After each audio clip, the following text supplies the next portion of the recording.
If you're a dog owner here in the Matsu Valley, finding a really great trainer can make all the difference.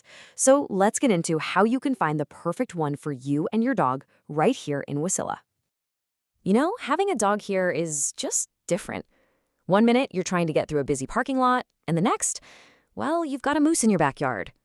Having a dog that listens and stays calm makes all these uniquely Alaskan moments so much safer, and honestly, a lot more fun for everybody.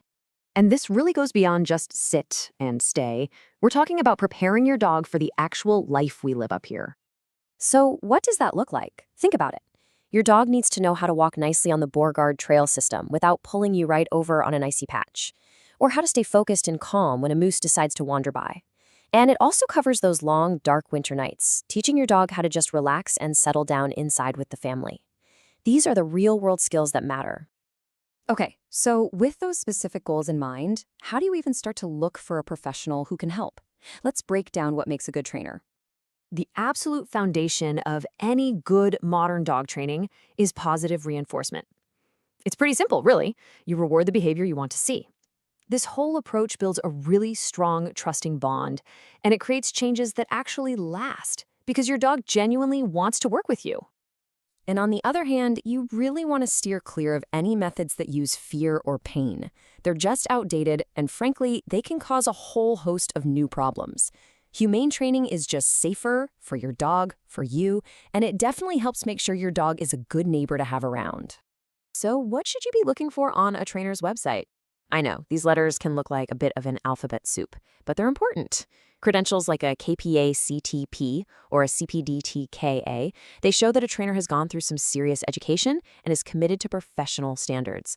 And if you're dealing with more complex stuff like real fear or aggression, that's when you'd look for those more specialized certifications.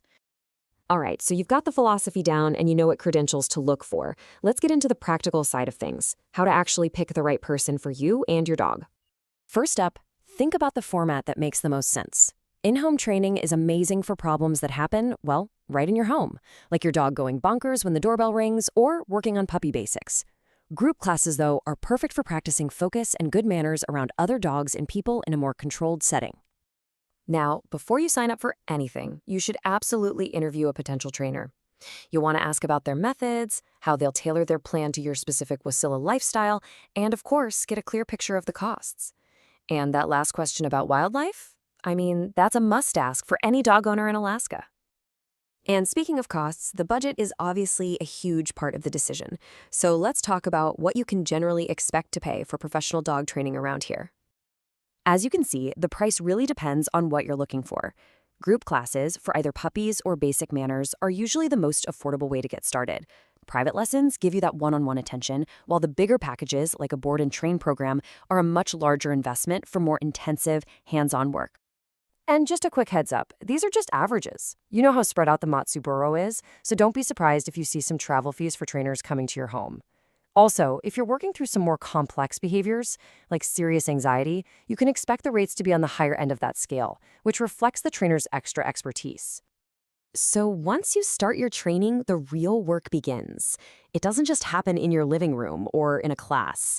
You've got to take these new skills out and use them in the real world. And lucky for us, we've got some awesome local spots to do that. You can practice your dog's recall at the Wasilla Dog Park, work on polite walking at Newcomb Park where there are families around, or build up some solid focus on the Bogears trails. Every place offers a different set of distractions to help make sure your dog's new skills really stick.